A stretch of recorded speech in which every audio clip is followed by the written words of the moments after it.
non, normalement ça commence à partir de là. Il faut que ça...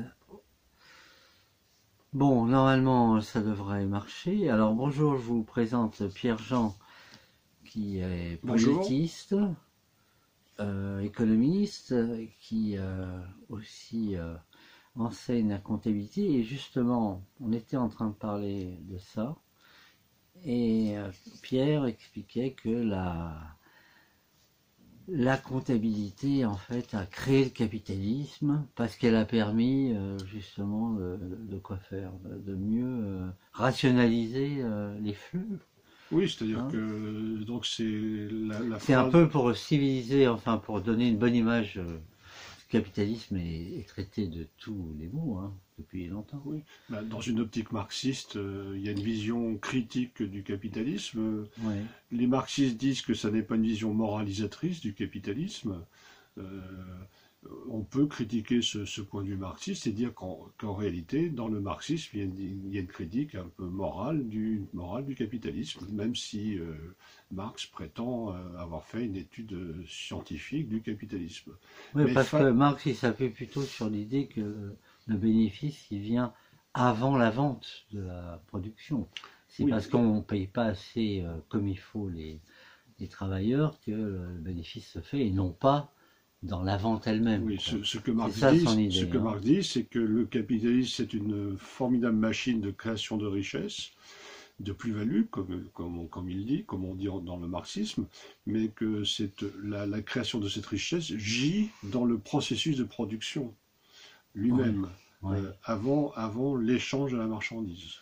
Oui, sauf que ça c'est local. Enfin, moi j'ai toujours pensé que la théorie de Marx était valable localement, c'est-à-dire dans des entreprises où c'est parce que tu pressures les gens qu'il y a du bénéfice, et parce que l'entreprise est en perte de vitesse, ou alors elle est monopole et elle tient tout le marché, donc c'est de la domination politique. D'ailleurs c'est ce qu'il dit aussi, c'est une domination. Mais lorsque ce sont des entreprises où il y a beaucoup de concurrence, ou beaucoup de valeur ajoutée, comme on dit, c'est-à-dire beaucoup de qualité dans le travail, etc.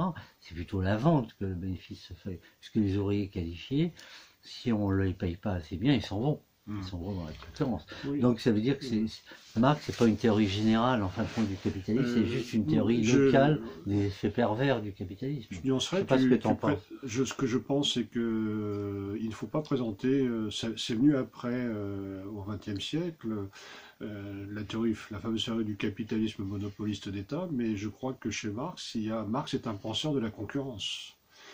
C'est-à-dire que pour Marx, les capitalistes se font concurrence entre eux. Oui, mais les ouvriers se font également concurrence entre eux. Oui, mais il part pas du principe que l'ouvrier peut se révolter. Si, parce que son exemple, je sais pas si tu te rappelles son exemple on paye 12 shillings à un ouvrier pour 8 heures, là, plus 3 shillings pour qu'il mange, etc. Ça fait 15 shillings. Le capitaliste vend, ça lui rend 15 shillings, il n'y a pas de production, enfin il n'y a pas de bénéfice, donc ça va pas. Donc ce qu'il va faire, les 12 shillings qu'il doit donner à l'ouvrier, ben, il va lui enlever 3 shillings, il va lui demander de travailler plus vite, et il va garder ces 3 shillings. Et à ce moment-là, c'est ça la plus-value. C'est le fait d'augmenter l'intensité et pas payer comme il faut.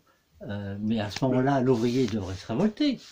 Si t'es pas payé comme il faut. Or lui, il prend pas ça comme. Mais c'est peut-être un autre problème, c'est-à-dire c'est le problème de l'action collective.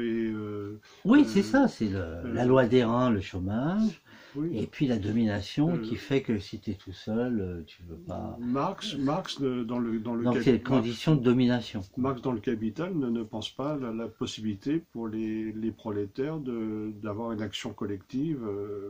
Oui, c'est pour ça qu'il a été impressionné par les trade unions en Angleterre. Il s'est dit, tiens, c'est bizarre. Parce que pour lui, c'est vrai, on est dominé, donc on ne peut pas se révolter. Est-ce que tu ne penses pas qu'il faut voir dans Marx un économiste, je reviens à mon idée, un théoricien de la concurrence.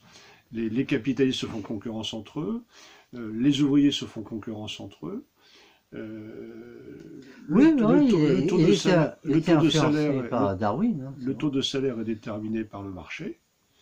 Ce qui fait que le capitaliste paye l'ouvrier, le prolétaire, à sa valeur marchande. Et dans la mesure où il paye... Enfin, pas tout à fait, puisque il essaye de rogner son salaire, enfin ce qu'il doit lui remettre, ou alors son temps. Donc c'est pas tout à fait exact. Enfin, sauf dans des situations où le rapport de force est en sa faveur, comme tu disais, qui fait qu'à ce moment-là, mais ce qu'on pourrait dire, tu as raison qu'il considère que le capital va souvent dans les champs, enfin dans les techniques, dans les endroits les plus avancés, quoi.